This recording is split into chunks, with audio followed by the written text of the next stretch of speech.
नमस्कार, मेरा नाम मिसेस संध्या गुलिया, काउंसलिंग साइकोलॉजिस्ट। आज हम बात करेंगे वरी, चिंता। चिंता जैसे हम सुनते हैं, चिंता चिता समान है, लेकिन फिर भी हम सब चिंता करते हैं, हम सब वरी करते हैं, क्योंकि हमारा जो लोअर ब्रेन है वो हमेशा डेंजर्स प्रॉब्लम्स को ढूंढता है। वो हमें सेव करना चाहता है उन प्रॉब्लम्स से, ताकि हम उसके बारे में सोचें, थोड़ी सी चिंता करें और हम उससे आसानी से निकल जाएं। आप देखिए कि वरी हम करते क्यों? वरी हम फ्यूचर में अनसर्टेनिटी के लिए करते हैं कि फ्यूचर में कैसे होगा, क्यों होगा, कब होगा। और फ्यूचर क्या है? फ्यूचर इज अनसर्टेन, जो कभी हुआ नहीं, पता नहीं होगा कि नहीं। जो वरी करते हैं वो अच्छे स्क्रिप्ट राइटर होते हैं, स्टोरी टेलर होते हैं। वो अपने अंदर ही इतनी अच्छी स्टोरी क्रिएट करते हैं अपने बारे में और अपने चारों तरफ के लोगों के बारे में। वो हैबिट बन जाती है, उनको मजा नहीं आता, इसमें भी एक मजा आने लग जाता है। तो इस साइकिल को हमें ब्रेक करना चाहिए, क्योंकि वरी हमारा कोई भी पर्पस सॉल्व नहीं करती। हम देखते हैं कि हम वरी को स्टॉप करने के लिए क्या कर सकते हैं, क्या स्टेप्स फॉलो कर सकते हैं। फर्स्ट, आस्क योरसेल्फ, आप जिस चीज के लिए वरी कर रहे हैं उसमें लास्ट वर्स्ट केस सिनेरियो जैसे कहते हैं ना, वर्स्ट क्या हो सकता है। जब आप वर्स्ट सोचना शुरू करेंगे तो आप रिलैक्स फील थोड़ा सा करेंगे कि आप सोचेंगे कि जो मैं वर्स्ट सोच रहा हूँ, जिसके लिए मैं वरी कर रहा हूँ, वो इतना भी खराब नहीं है। आप उसमें सॉल्यूशंस देखना शुरू करेंगे, अब मैं क्या कर सकता हूँ, अपॉर्चुनिटीज देखना शुरू करेंगे और अपने आप को रिलैक्स करेंगे। आपकी वरी कम होगी। जैसे कि आपने कल किसी जॉब इंटरव्यू के लिए जाना है, आप उसके लिए बहुत वरी कर रहे हैं, बहुत चिंता कर रहे हैं और चिंता, एंजाइटी सब क्रिएट कर रहे हैं। लेकिन आप सोचिए कि क्या होगा, लास्ट वर्स्ट क्या हो सकता है, आपको जॉब ही तो नहीं मिलेगी, वो आपको मारेंगे नहीं।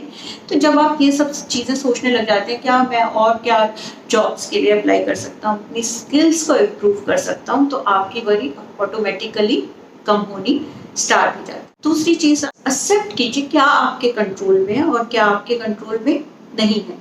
बहुत सारी चीजें हैं जो हमारे कंट्रोल में है, बहुत सारी ऐसी चीजें हैं जो हमारे कंट्रोल में नहीं है, और उनके लिए वरी करके सिर्फ हम अपने आप को प्रॉब्लम दे रहे हैं। जैसे कि मेरे पैर में चोट लग जाती है और मैं वरी करनी स्टार्ट कर देती हूँ और मेरी एक्सरसाइज नहीं होगी, मैं क्या कर सकता हूँ।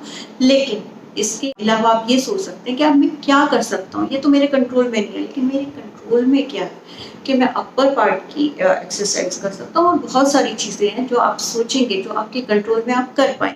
तीसरी चीज, 5 स्टेप प्रोसेस। 5 स्टेप्स में मैं बताऊंगी कि आप क्या क्या कर सकते हैं। जैसे कि आप किसी चीज के लिए वरी कर रहे हैं, तो आप सोचिए कि आप जब आप सोचना करके मैं नेक्स्ट इसके लिए क्या करूंगा, नेक्स्ट प्लान मेरी क्या है और नेक्स्ट एक्शन क्या है, तभी आपकी 50% आपकी वरी दूर हो जाएगी। सेकंड, अगर आप फिर उस पे एक्शंस लेना स्टार्ट करेंगे, 40% वरी फिर कम हो जाएंगे, तो 90% वरी आपकी इस तरह से ही कम हो जाएंगी। इसमें 5 स्टेप्स क्या है? पहले देखिए कि आप वरी कर क्यों रहे हैं, अपनी थॉट्स को ऑब्जर्व कीजिए। थॉट्स को ऑब्जर्व करना बहुत जरूरी है और एग्जैक्टली देखिए कि आपका रूट कॉज क्या है वरी का।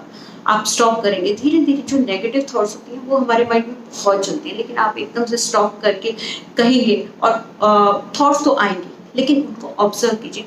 किस तरह की थॉट्स आपके रिपीट हो रही है, किस तरह की थॉट्स, वरी की थॉट्स क्या है, एक बार उनको देखिए, फिर देखिए कि मैं अब इनके लिए क्या कर सकता हूँ। थर्ड है कि मैं एग्जैक्टली क्या करूंगा। फोर्थ है मैं उसके लिए कब एक्शंस लेने स्टार्ट करूंगा। Last is start taking actions, right. तो ये स्टेप आप फॉलो करेंगे तो आप देखेंगे कि आपकी वरी बहुत कम हो जाएंगी। नेक्स्ट इज अपने आप को बिजी रखिए। जैसे कि हम जानते हैं कि खाली दिमाग शैतान का घर होता है, तो खाली दिमाग में वो जो नेगेटिव थॉट्स का लूप होता है, जो मतलब नेगेटिव थॉट्स चलती रहती, वो चलती ही रहती, आप सारे टाइम वरी करते हैं। तो अपने आप को बिजी रखिए। इसका मतलब ये नहीं कि आप सोशल मीडिया पे टाइम स्पेंड ज्यादा करना स्टार्ट कीजिए। अपनी हॉबीज को देखिए, अपनी स्किल्स इंप्रूव कीजिए। तो आप अपने आप को बिजी रखेंगे तो आपकी बहुत सारी वरीज तो वैसे ही कम हो जाएंगी। नेक्स्ट इसमें मैं आपको एक एग्जांपल से समझाती हूँ कि आदमी था, वो प्लेन में जाने से बहुत डरता था। तो वो प्लेन में बैठा तो उसकी एंग्जाइटी, उसको वरी बहुत कि ये क्रैश हो जाएगा, एक्सीडेंट हो गया तो क्या होगा, स्टार्ट हो गई और उसकी तबीयत खराब होनी स्टार्ट होगी। तो उसने फटाफट से उसके माइंड में स्ट्राइक किया और उसने अपना फोन उठाया और गूगल पर सर्च किया। उसने देखा कि 1 in 11 मिलियन परसेंटेज है प्लेन क्रैश होने की और इस तरह से एक्सीडेंट्स होने की। तो जब उसने देखा कि इतनी प्रोबेबिलिटी इतनी कम है, इतनी परसेंटेज इतनी कम है, तो उसका माइंड अपने आप रिलैक्स होना स्टार्ट हो गया। तो इस तरह से देखिए कि मैं वरी कर क्यों रहा हूँ और क्या परसेंटेज है जो जिसके लिए मैं पॉसिबल होने की, जिसके लिए मैं वरी कर रहा हूँ। लास्ट बहुत सारे लोग बहुत सारे काम इसलिए स्टार्ट नहीं करते, वो फेलियर से करते हैं कि क्या होगा, वरी करते हैं अगर मेरे को लॉस हुआ, मेरा काम नहीं चला। तो इसमें आप अपना फिक्स्ड टाइम फ्रेम दीजिए, मतलब कि आप इतना टाइम रखिए कि इतने टाइम तक मैं अपने प्रोजेक्ट या किसी भी चीज़ को 100% दूंगा, बहुत मेहनत करूंगा, बहुत हार्ड वर्क करूंगा और उसके बीच में ये नहीं सोचूंगा कितना लॉस हुआ, कितना प्रॉफिट हुआ डेली बेसिस पे, कि लोग क्या कह रहे हैं मुझे। तो ये सब चीज़ें मैंने उतने टाइम फ्रेम के लिए नहीं देखनी। जब आप अपने माइंड को एक मैसेज दे देंगे कि हाँ, और आपका माइंड एक्सेप्ट कर लेगा उस चीज़ को, तो आप अपने आप ही अपनी जो उस टाइम पीरियड के वरीज को दूर करना शुरू करेंगे। वरीज दूर करेंगे तो आप अपना 100% दे पाएंगे। तो इस तरह से आप ये चीज़ें फॉलो कीजिए, देखिए कि आपकी वरी, आपकी चिंताएं कैसे दूर नहीं होती, कैसे कम नहीं होती।